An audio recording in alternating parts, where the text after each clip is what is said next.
Hemos cortado también por otro domingo y vamos terminando ya casi. Estamos en el libro de Apocalipsis, en el capítulo 20. Vamos a orar al Señor y pedir la dirección, que Él nos dirija, que Él nos guíe y que podamos entender. Hay muchas cosas, hermanos, que salen ahí en línea y que usted está viendo y escuchando. Y hay muchas posiciones también. Tenemos que orar al Señor. No quiere decir que nosotros tenemos la última palabra la tiene el Señor. Amén. Y necesitamos interpretar hermenéuticamente correcto la Biblia para que nuestras vidas sean edificadas. Padre, te damos gracias por esta iglesia, por cada hermano, por cada hermana, por esta congregación presente, por los hermanos que han sido tan fieles, Señor. Y que hemos ido saliendo con todos estos gastos, y aunque todavía tenemos una deuda mínima, pero la tenemos y tenemos que cubrirla. Y Señor, así como has provisto hasta el día de hoy, tú lo has hecho. En el nombre de Jesús. Amén. Yo quiero también que oremos por este señor que no conozco, se llama Don Carlos, que regaló el plano eléctrico. Realmente Dios ha usado hermanos. En este caso usó al hermano Miguel. Yo ni conozco al Señor, ni sé quién es, pero Él lo hizo. Otra gente han ayudado, profesionales que han estado allí. Oremos por Don Carlos. Vamos a presentarle una carta también de agradecimiento. Yo no sé ni cómo es su apellido, pero Dios sí lo sabe. Padre, tu palabra dice que el que bendice a tu iglesia con alegría, tú bendecirás al dador alegre. Yo no sé quién es este señor, pero tú sí sabes. Yo te pido que lo dirijas, que lo guíes y que le prosperes conforme a la fidelidad, Dios, suya. Señor, Él no nos conoce, nosotros tampoco a Él, pero tú sí lo conoces a Él. Y te pedimos, oh Dios, que le guíes, le ayudes. Y ojalá que Él un día, yo no sé si Él te conoce o no te conoce, pero que un día, Señor, Él pueda conocerte y darte la gloria. Posiblemente si te conozca, o yo no sé, pero Señor, pedimos su bendición. Y también una bendición para cada uno de los hermanos y hermanas que han apoyado este trabajo. Ya no solamente dando dinero, pero también dando su aporte en lo físico, en el trabajo, en la obra, Señor, para que se haya concluido y prácticamente terminado. Todavía nos queda algunas cosas que hacer, pero sabemos que tú, Señor, como lo has hecho hasta aquí, has sido fiel. Esta iglesia no tiene con qué pagarte, Señor, tanta fidelidad. Tú has sido bueno y bueno en gran manera. Amén. Amén. Bien. El domingo pasado estuvimos hablando sobre el capítulo 20 y sobre lo que la Biblia nos habla allí sobre el milenio. Y como dije, hay muchas posiciones, por lo menos hay 3 posiciones, no las vamos a repetir todo lo que ellos dijeron sobre este tema. Están como hablamos de los pretribulacionistas, medio tribulacionista y post-tribulacionista, también hay premilenaristas, amilenaristas y postmilenaristas. ¿Qué quiere decir? Los premilenaristas son aquellos que creen que el Señor va a venir antes del milenio para establecer su reino. Otros que los medio milenaristas o los milenaristas que creen que eso es simbólico simplemente y que eso no es así.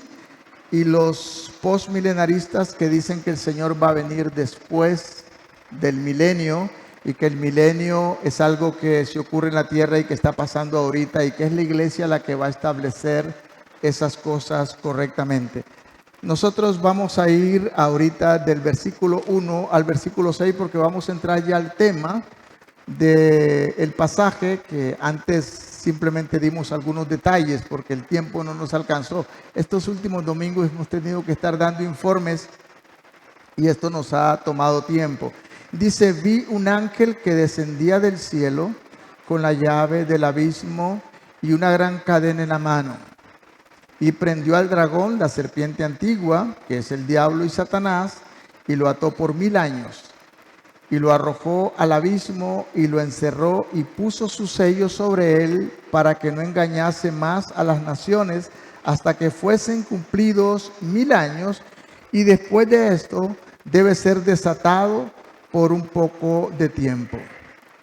Y vi tronos y se sentaron sobre ellos los que recibieron facultad de juzgar.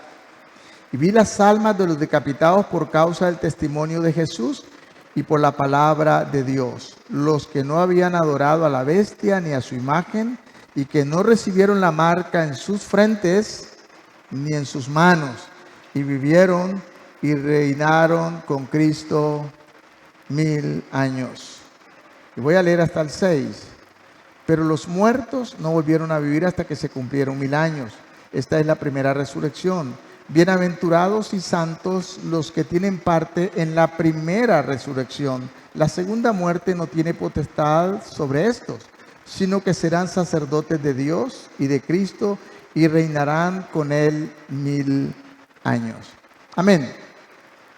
Como dije, hay algunos que creemos que el milenio es algo histórico y real y que ocurrirá, pero queremos estar claros que el milenio será un reino de 1000 años en la tierra y que no es el reino eterno del que la Biblia nos habla.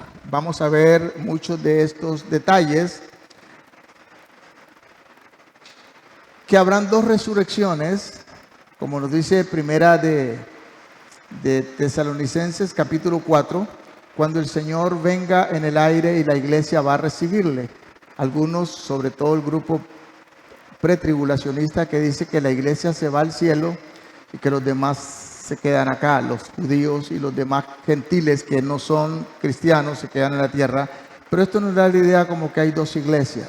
Una iglesia que va a estar en el cielo en las bodas del Cordero, supuestamente, y otro grupo que se queda acá, que se convierten, y a esos es que la bestia va a perseguir y va a maltratar fuertemente y hasta matar. Es muy difícil ver esto en la Biblia, de que hayan dos iglesias. La iglesia es una. Y creemos que la iglesia sí estará en la tierra y que la iglesia pasará en la tribulación. Y esto nos dice el capítulo 13 que vimos. Como dije, todos los que están interesados, esto lo hemos escrito desde el capítulo 1 al final. Usted puede tener todo el libro para estudiarlo con más calma y analizarlo. Bien, pues cuando llegamos a este punto, después de que ha pasado una serie de cosas, vienen las copas de la ira. En este preámbulo que estamos viendo, el Señor ejecuta su juicio, y los últimos que van a recibir este juicio, después de la ramera que está hablando ahí, la Babilonia, que no tiene que ver con una ciudad, tiene que ver con toda la corrupción que hay en el mundo, los que van a ser ejecutados o llevados al infierno será la bestia y el falso profeta. Pero Satanás, que era el dragón que vimos en el capítulo 12, que es el mismo diablo, son dos etapas para él. Uno, este encarcelamiento por 1000 años en el milenio. El Señor nos ha prometido muchas cosas, hermanos, que la iglesia no está viendo y que pensamos todavía hay enfermedad, todavía hay muerte, todavía hay sufrimiento, todavía hay una serie de cosas que la iglesia pase. Por muy fieles que seamos, todavía experimentamos esto. Pero lo que sí vemos es que el Señor hizo promesas a su iglesia que van a cumplirse en este tiempo. Los muertos en Cristo van a resucitar durante este periodo para reinar con Cristo. Pero hay una cosa, no todas las personas han muerto. Habrán unas personas que estarán allí vivas, que no son creyentes, pero la palabra dice que el Señor los va a gobernar con vara de hierro. Eso nos dice el Salmo 2, versículo 8 y 9, y también en Apocalipsis en el capítulo 2, versículo 37, que el Señor regirá con vara de hierro, no a los que reinan con Él, sino al resto del grupo que no se portarán mal, porque Satanás estará atado. Estarán bien portaditos, tranquilos, pero no son creyentes. El pecado seguirá en su corazón, pero no se va a activar. Y algunos están diciendo, bueno, ¿cómo es que estos muertos cristianos van a resucitar en la primera resurrección y estar en el milenio con Cristo? ¿Cómo es que personas así pueden vivir con personas que nunca han muerto? Este señor Johnson, en uno de sus comentarios, decía que hay 4 cosas de las que posiblemente estén pasando con eso. Recordemos que Cristo, cuando resucitó, vivió en la tierra ¿cuánto tiempo? 40 días. Y vivió entre los seres humanos. Con un cuerpo glorificado, estuvo en la tierra 40 días y luego se fue al Padre. En este tiempo Cristo estará en la tierra, que habrá regresado para reinar durante esos 1000 años. Y algunos dicen, bueno, eso no puede ser así, es muy complicado. Veamos lo que dice el capítulo 12, el versículo 10, para entender un poquito estas cosas.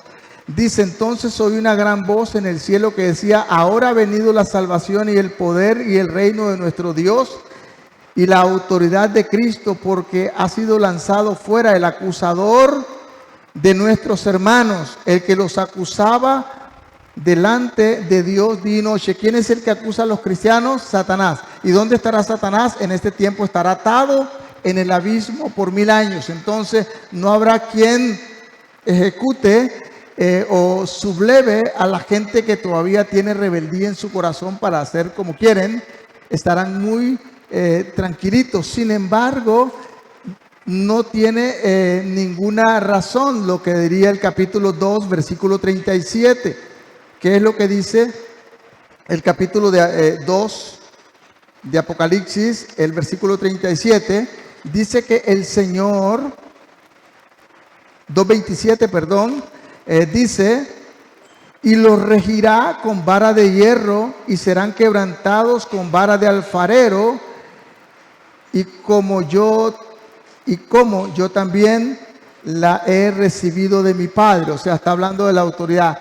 Después de las copas, Cristo viene para reinar y tomar el poder. Antes, ¿quién estuvo reinando en ese tiempo de la tribulación? Estaba escuchando un tiempo a un comentarista diciendo, bueno, la tribulación es ahora la gran tribulación. Yo no creo eso. Eso comienza en el capítulo 6. Pero Jesús, el Señor también, usando al salmista, lo había dicho en el Salmo 2, versículo 8 y 9, que el Señor regiría las naciones con vara de hierro. Los cristianos que están reinando con Él no están siendo regidos con vara de hierro, porque ellos están en obediencia y reinando. Y vamos a ver algunas cosas que ocurren allí en este tiempo y cómo es que eso va a pasar. Satanás será atado durante esos 1000 años y los santos reinarán durante ese tiempo, aunque los que habían muerto, como dije, como dice el versículo 4, si volvemos allá, versículo 4, y vi tronos y se sentaron ellos los que recibieron facultad de juzgar, y vi las almas de los decapitados por causa del testimonio de Jesús y por la palabra de Dios, los que no habían adorado a la bestia ni a su imagen. ¿Qué va a pasar con estos? Van a reinar. Dice que Juan dice que vio tronos en el cielo donde se sentarían. ¿Para qué? Para juzgar. Entonces, los cristianos que van a recibir facultad van a sentarse con Cristo en ese reino milenial para juzgar. ¿Juzgar a quién? Tenemos que ver lo que la Biblia nos dice, porque no podemos tomar un solo pasaje, porque puede ser un pasaje fuera de su contexto y interpretar algo que no es lo que está diciendo. El versículo 5 también nos enseña: pero los otros muertos no volvieron a vivir hasta que se cumplieron 1000 años. Entonces, estos mártires resucitaron para reinar con Cristo y juzgar. Vayamos un momentito a Primera de Corintios, capítulo 6. Y este es un buen ejemplo y un buen testimonio para la iglesia, hermanos, como iglesia de Cristo. Primera de Corintios, capítulo 6. El apóstol Pablo nos da una pequeña pista de esto que ocurrirá en ese tiempo. Primera de Corintios, el capítulo 6, versículo 2. Dice: y no sabéis que los santos han de juzgar ¿a quién? al mundo. A los seres humanos al final para ser enviados a condenación eterna o al cielo, eso lo juzgará en este mismo capítulo, lo vemos adelante el Señor. Pero acá dice que los santos juzgarán al mundo. Y si el mundo debe ser juzgado, ¿por quién? Le está hablando a la iglesia de Corintios, por vosotros. Sois dignos a ser juzgado por vosotros, sois dignos de juzgar cosas muy pequeñas. Acá a veces la iglesia se hace daño y hasta se lleva a los tribunales por cosas insignificantes. Y luego sigue diciendo el versículo 3, ¿o no sabéis que hemos de juzgar aún más? ¿A quién? A los ángeles. Yo no sé, hermanos, ¿qué le vamos a juzgar a los ángeles? Alguien diría, Pablo estaba inspirado por el Espíritu Santo. Hay cosas que no entendemos ahora. Las entenderemos después, dice la palabra. Hay cosas que Dios nos ha revelado, cosas que no nos ha revelado, pero eso es una realidad. ¿Y cuándo va a ocurrir eso? Va a ocurrir en este tiempo del milenio. Dice que juzgaremos aún a los ángeles, cuanto más las cosas de esta vida le corresponde a la iglesia juzgarlas en sabiduría, juzgarlas en el amor del Señor, juzgarlas con la sabiduría que nos da el Espíritu Santo, no con las emociones, ni con el corazón, ni con el ego, ni con el orgullo. Tenemos que juzgarlas espiritualmente. Las cosas espirituales hay que juzgarlas espiritualmente. Nos estamos preparando y entrenarlo, por así decirlo, a lo que va a ocurrir un día allá en el reino de los cielos. Segunda de Timoteo, capítulo 2. Es importante, aunque no, el tiempo se nos va y paramos, después seguimos. Pero es importante que entendamos cosas que son claras, hermanos, y que tiene que ver con la vida de la iglesia, con el accionar de la iglesia, con el caminar en el Señor. Segunda de Timoteo, el capítulo 2 y el versículo 12. Leamos lo que nos dice este pasaje. Si alguien quiere leerlo ahí donde está, para que participemos, es importante, puede hacerlo. Segunda de Timoteo 2:12 dice la palabra de la siguiente manera.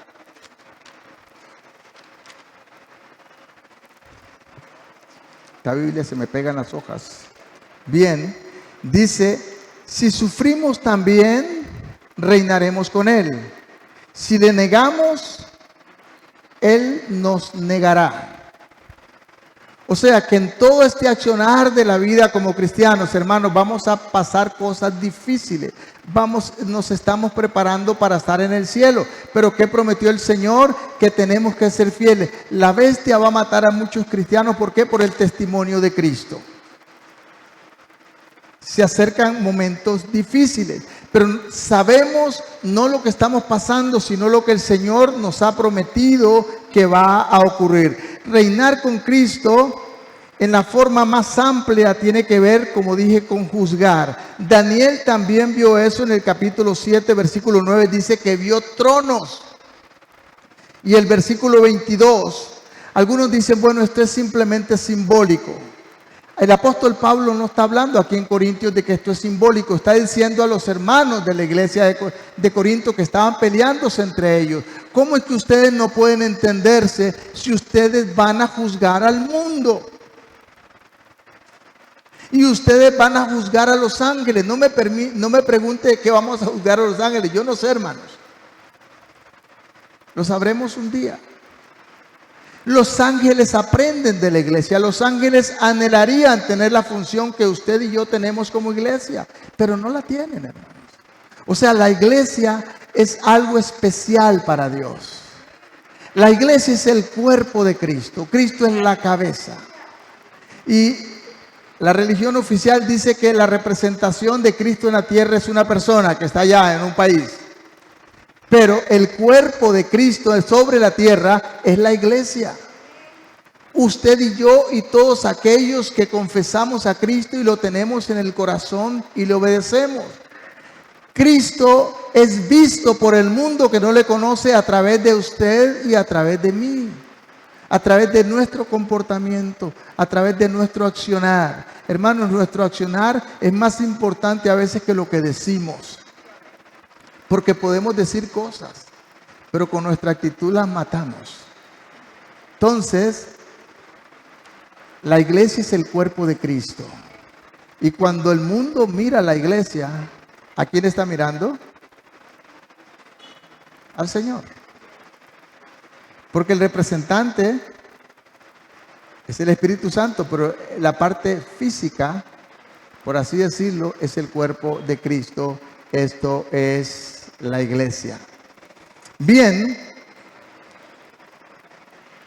la palabra que usa ahí de juzgar y resucitar, porque algunos dicen, bueno, ¿cómo esto va a ocurrir? Pues el verbo que utiliza es el mismo que Juan da en el capítulo 11, el versículo 25, cuando dice que Lázaro resucitó. Ahora, la diferencia en este tiempo con la iglesia y Lázaro es que Lázaro resucitó de los muertos.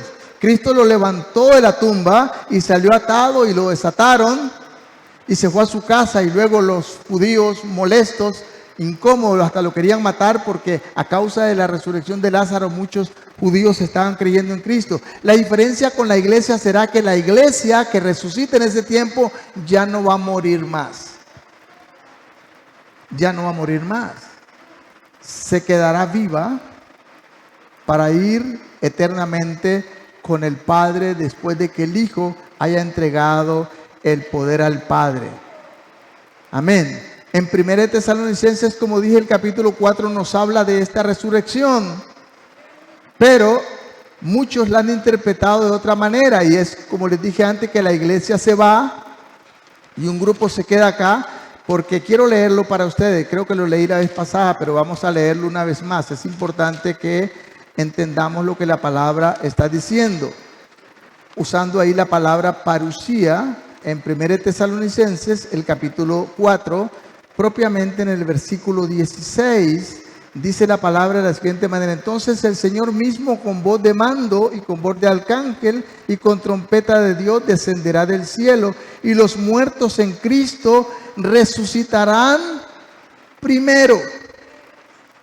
Versículo 17, luego los que vivimos, los que hayamos quedado, seremos arrebatados juntamente con el Señor en las nubes para recibir al Señor en el aire. Y así estaremos siempre con el Señor. Lo que el pasaje nos dice para dónde cogemos.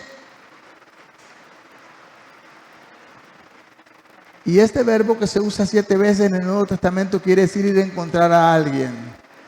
Y creo que eso va a ocurrir al final, en el capítulo, al final de la Biblia, cuando el Señor regresa en el 20 para establecer su reino milenial en la tierra. Regresamos con Cristo para reinar con Él aquí durante 1000 años con el Señor. Y luego, ¿qué va a ocurrir? Van a ocurrir otras cosas. Volvamos otra vez al pasaje donde estamos, versículo 6, en Apocalipsis 20. Nos dice el capítulo 6 de la siguiente manera: bienaventurado el santo que tiene parte en la primera resurrección. La segunda muerte, que la segunda muerte, ¿sabe qué es? No es que va a morir otra vez. La segunda muerte es la condenación eterna, que lo vamos a ver luego más adelante. No tiene potestad sobre esto, sino que serán sacerdotes de Dios y de Cristo y reinarán con Él 1000 años.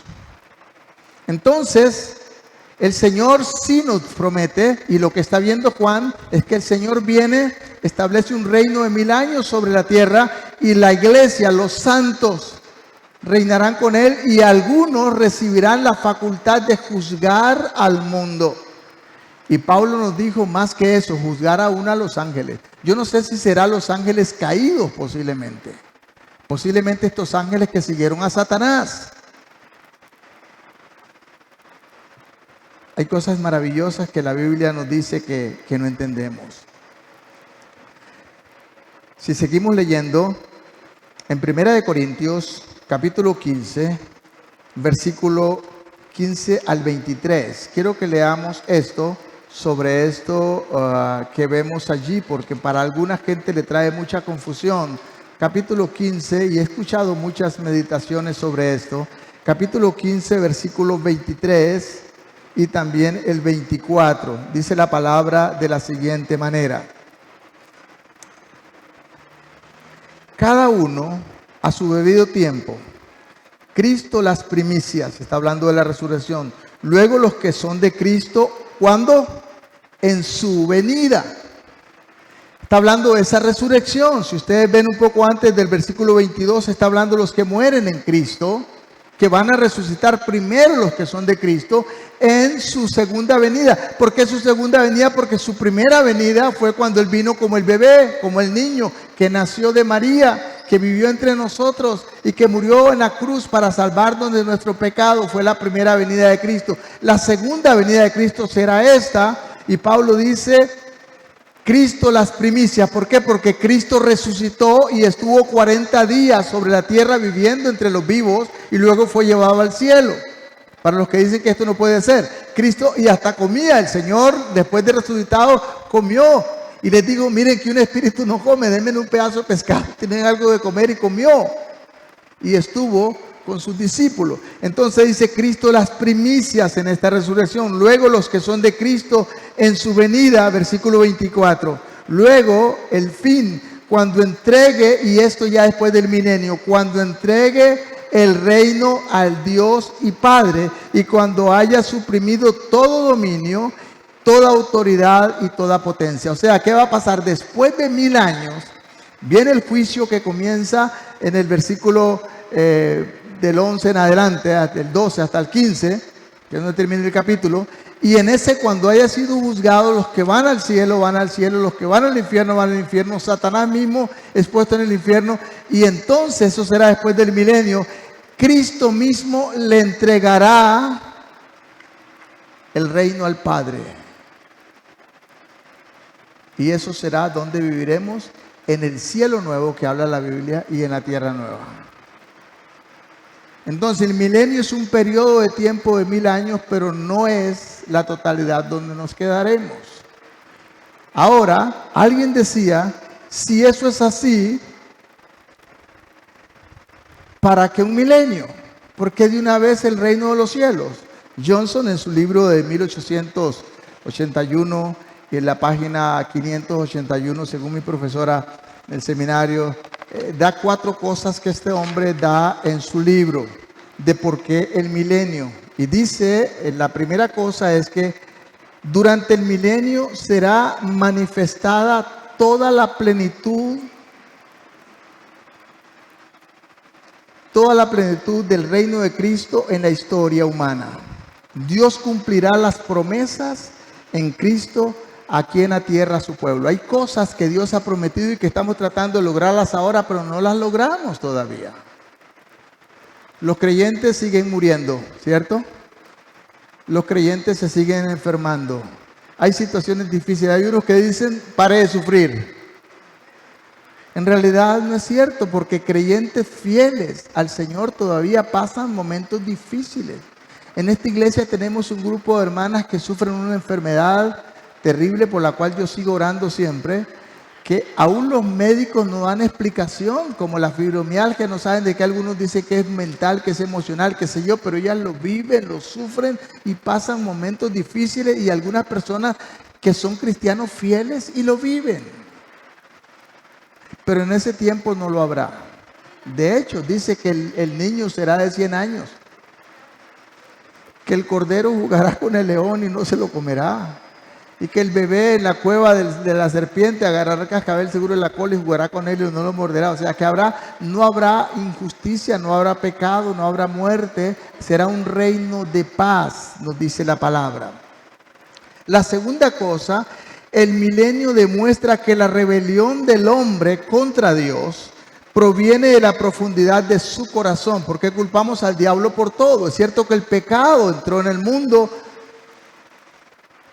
porque Satanás lo trajo, pero lo implantó en la vida del hombre y eso se le arraigó, y el hombre ya no es solamente el diablo, empezó a producir pecados y hay una maldad que está allí en su corazón.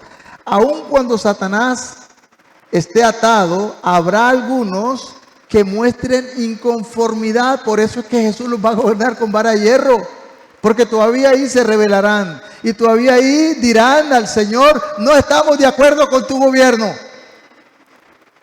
no nos gusta cómo hace las cosas. Tendrán disconformidad, pero no podrán hacer nada. Él los gobernará, dice, con vara de hierro.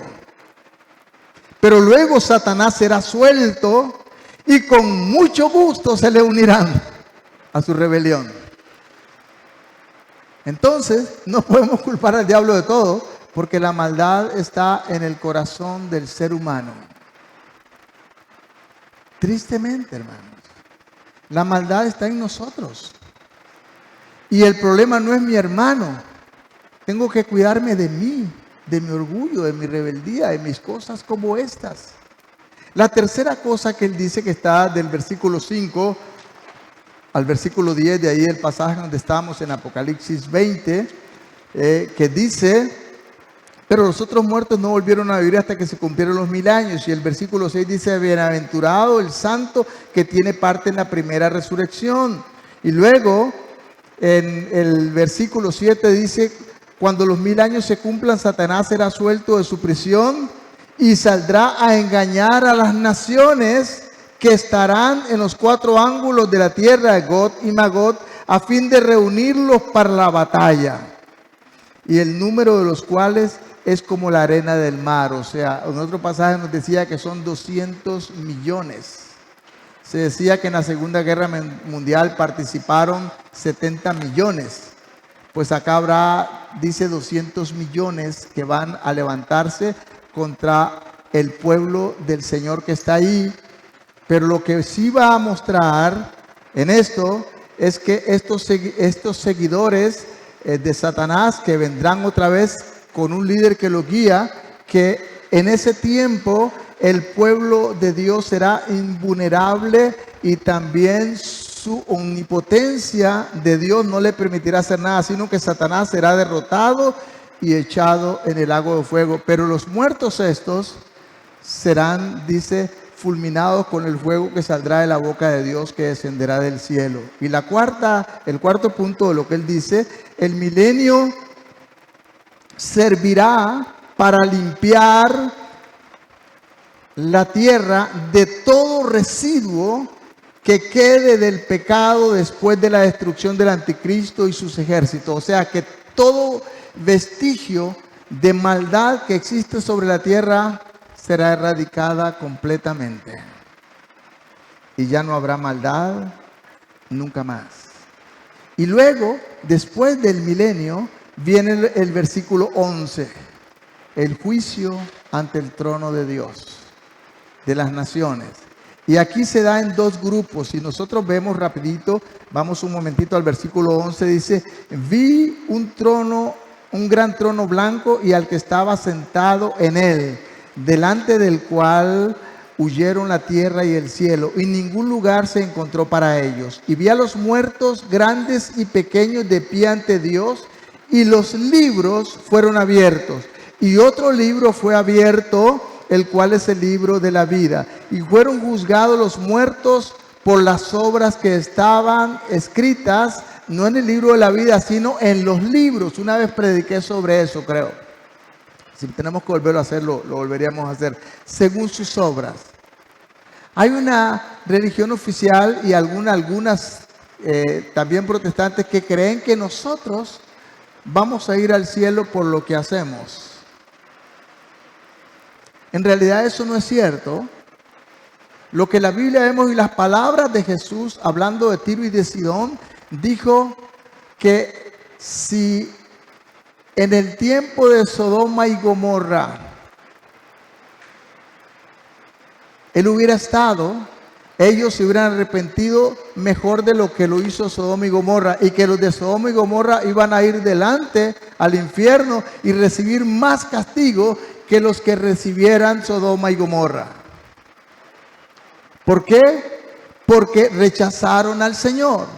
En el capítulo 3 de Juan dice que la condenación es que rechacemos a Jesús, sino es quien va a condenarse, quien está condenado, y la condenación es porque rechazaron lo que Dios ha ofrecido para su salvación, que es Cristo Jesús. Como dije el domingo pasado, usted no puede salvarse por lo que hace. Si usted se salvara por lo que usted se hace, usted sería su propio salvador. Y si yo me salvo por lo que yo hago, yo sería mi propio salvador. Entonces, ¿para qué murió Cristo cuando usted podía salvarse? Cristo vino porque usted y yo estábamos perdidos. La palabra dice que no hay justo, ni siquiera uno.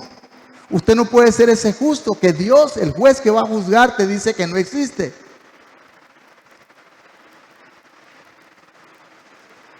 No hay justo ni siquiera uno, por cuanto todos pecaron. Están destituidos de la gloria de Dios. Cristo vino porque estábamos perdidos.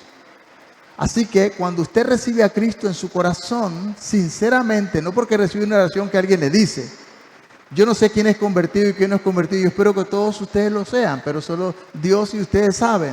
Si usted tiene a Cristo en su corazón, usted es un hijo y una hija de Dios. El Espíritu Santo le ha marcado propiedad de Dios, garantía que usted le pertenece al Señor. Y un día es lo que te permitirá entrar al reino de los cielos. Jesús dijo: yo soy el camino, soy la verdad y soy la vida, y nadie viene al Padre sino por mí. Efesios capítulo 2, versículo 8 y 9 dice: no por obras para que nadie se jacte, porque por gracia somos salvos. Entonces, ¿para qué servirán las obras? Sí servirán para algo. Las obras servirán para que tengas más o menos castigo en el infierno. Eso dice la Biblia. La Biblia sí habla que habrán diferentes castigos en el infierno. Los más malos bien abajo. Y los más buenos, pero yo no quiero estar en el infierno, pero ni un segundo. Nunca. El infierno no fue creado para usted y para mí, fue creado para Satanás y sus demonios. Eso dice el capítulo 25, versículo 41 del Evangelio según San Mateo, palabras de Jesús. Entonces, es interesante que ¿quiénes son los que se rebelan contra Dios? Según el versículo 8 y 9, aquellos que estaban gobernados con vara de hierro, pero que no se les permitía ahí hacer nada. Pero cuando Satanás, su líder, se levanta, otra vez se levanta. Y ahora, ante el trono de Dios, dice que habrán unos libros que se le abrirán, pero hay otro libro que es el libro de la vida. Y quiero que vaya un momentito al versículo 15. Y dice, en el versículo 14, la muerte y el Hades fueron lanzados al lago de fuego. O sea que ya esta gente que resucita no morirá más. Los que son condenados estarán en el infierno, que se llama la muerte segunda, pero estarán ahí eternamente, pero bien vivos y bien conscientes. Lo que dijo, recuerdan aquella palabra de Jesús en Lucas, hablando del rico y Lázaro. El rico dijo: estoy atormentado, manda a Lázaro. Estaba consciente. No se puede mandar a Lázaro. Tengo 5 hermanos, que vayan y predíquenles a ellos.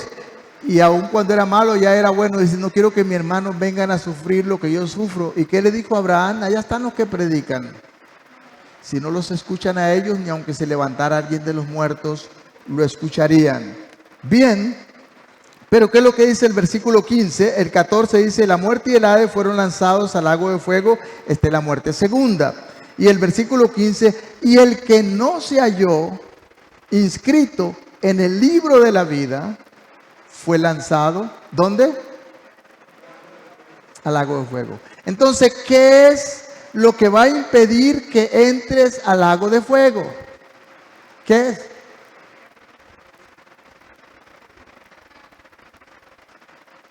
Sí, Marta dice que esto, que me imagino que Cristo está en tu corazón. Sí, pero si Cristo está en tu corazón, tu nombre es escrito en el libro de la vida. Imagínese una fila. Fulanito, el libro de la vida. Ah, no está. Al infierno. No importa que era el diácono, no importa que era el que cantaba, no importa que era el pastor. No está inscrito aquí, va para el infierno. Señora María. Ah, mire, aquí está. Pero la señora María era bien pleitonera, así una serie de cosas todavía en la iglesia y no se portaba muy bien. Sí, pero está escrita aquí, va para el cielo. Interesante. Porque en el cielo habrá un segundo juicio, les dije eso anterior, ante el trono de Cristo para los cristianos, para recibir galardones. Eso nos dice en 1 Corintios. Lo vamos a ver un poquito luego, si nos alcanza el tiempo ya se nos fue. Entonces, lo que va a llevarte al cielo es tener a Cristo en el corazón, porque cuando Cristo vino sinceramente a tu corazón, tu nombre fue escrito en el libro de la vida. Y el Espíritu Santo vino a morar a tu corazón. Dice Romanos capítulo 8, versículo 9, que si alguno no tiene el Espíritu de Cristo, no es cristiano, aunque sea una buena persona. No vamos a ir al cielo por ser buenas personas, hermanos. No vamos a ir al cielo por ser miembros de la iglesia bíblica Betel. No vamos a ir al cielo porque tu abuelita, porque tu mamita y porque los otros, porque sos hijo de un creyente fiel. Dios no tiene nietos, tiene solamente hijos. Vas a ir al cielo porque Cristo te salvó y tú recibiste esa salvación que vino de Cristo, que te la ofrece como un regalo y es lo que te permitirá entrar allá. Y a partir de que recibiste esa salvación, el Espíritu Santo vino a morar a tu corazón y tu nombre fue escrito en el libro de la vida. Y un día cuando estemos ante el gran trono de Dios, tu nombre será leído. Hay un canto que cantamos, se canta a veces cuando un funeral, cuando allá se pase lista. Amén, cuando allá se pase lista. ¿Qué es lo que sigue diciendo el canto para los que somos más viejitos en la iglesia? A mi nombre yo feliz responderé, aleluya.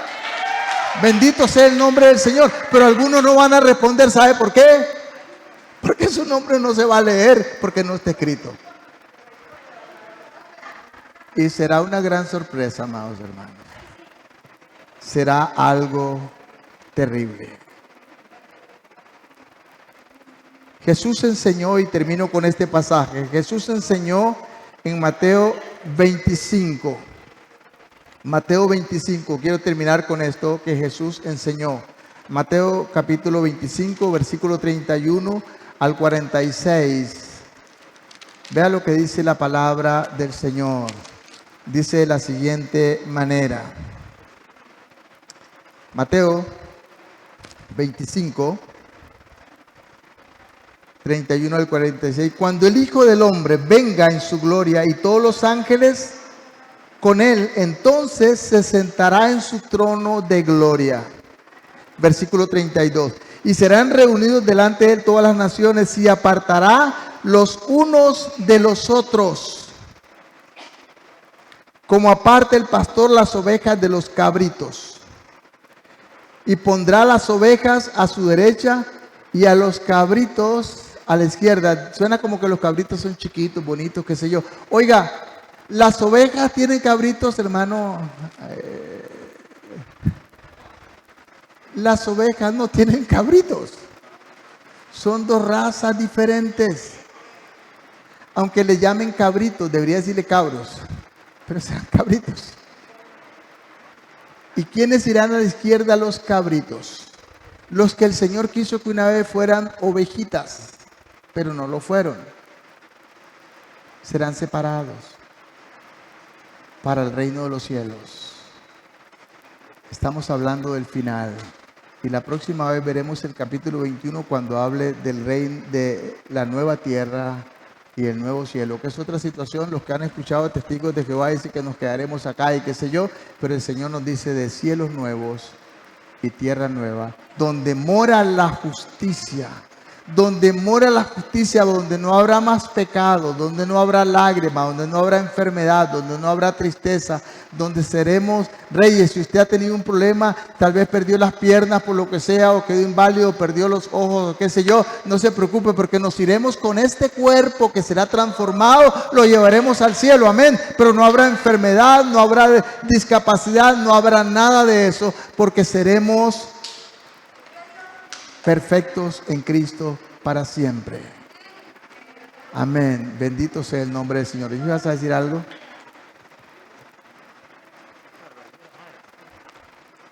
Gloria a Dios. Vamos a orar.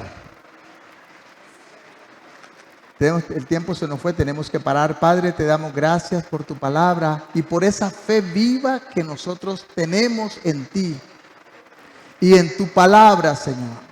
Y aunque hay cosas difíciles y aunque todavía estamos sufriendo, Señor, por tu nombre y por algunas realidades, que todavía vivimos los cristianos, pero sabemos que tu palabra dice que reinaremos contigo, primero en el milenio y después en eternidad. Señor, tu palabra dice claramente, tu palabra nos enseña, Dios, que es mejor perder los ojos, las manos y no perecer eternamente en el infierno. Pero también tu palabra nos dice que los sufrimientos de este siglo, eso dice San Juan, Romanos capítulo 8, los sufrimientos de este siglo, de este tiempo en que vivimos, no son comparables con la gloria venidera que en nosotros ha de manifestarse. Te alabamos, Dios. Ayúdanos a mantenernos firmes. Sea que vivamos o que muramos, dice tu palabra, somos del Señor. Amén. Y en Él permaneceremos. Y no hay ninguna cosa, Señor, creada que nos pueda apartar de ese amor perfecto tuyo, Dios. En el nombre de Jesús. Y también, Señor, sabemos que hay cosas que hay que manejar en esta tierra. Sabemos que hay cosas que nos toca legislar y a veces no es tan sencillo. Pero que lo hagamos con sabiduría, porque tu palabra dice que si hemos de juzgar al mundo un día, en el milenio, y si hemos de juzgar a los ángeles posiblemente en eternidad, ¿cuánto más, Señor, no podemos juzgar cosas pequeñas acá entre nosotros con amor? Ese amor que nos da Cristo. Y no es que nosotros te hayamos amado, sino que tú nos amaste primero. Y dice tu palabra que el amor de Dios fue derramado en nuestros corazones por el Espíritu Santo que recibimos. Romanos 5:5. Gracias, Señor, porque tu palabra es viva y eficaz. Ayúdanos a caminar como iglesia, Señor, y que el mundo pueda verte a ti a través de nosotros como hijos tuyos. Bendice tu iglesia, Señor, de una manera especial. Amén. Antes de irse, amados hermanos, queremos decirle a los